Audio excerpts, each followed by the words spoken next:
Hi, my name's Alex Croom. I'm Keeper of Archaeology for Tyne&Wear Archives and Museums, and I'm going to be talking about furniture and its fittings. Most Roman furniture was made entirely from wood, so pieces rarely survive unless your site has waterlogged conditions. What does sometimes survive are the fittings. This is a replica of part of a door hinge made from bone. They were used for cupboard doors or the lids of large chests. Bone segments like this alternated with similar pieces made out of wood, often dyed black for contrast, strung on a central rod. Wooden pegs in these holes were attached to the door and the piece of furniture so the door could pivot.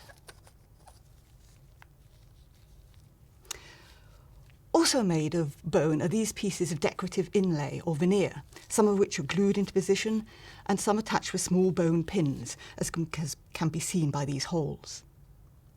These are often decorated with dot and ring motifs or incised grooves, which would originally have been filled with coloured wax, so they need to be cleaned with care.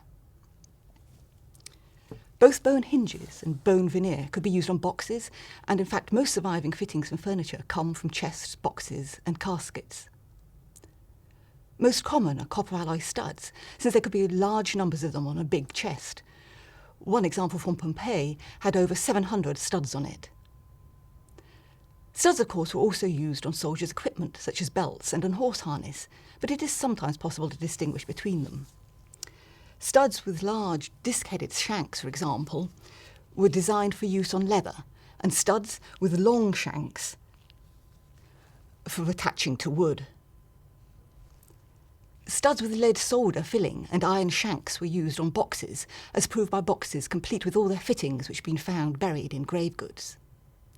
These studs are often a bit battered and not the prettiest of objects, but even unprepossessing finds can tell you about your site. Boxes were also decorated with plain copper alloy plates and sometimes corner binding. They also often had handles, and this is something else that can be confused with military equipment, as helmets often use the same type of drop handles.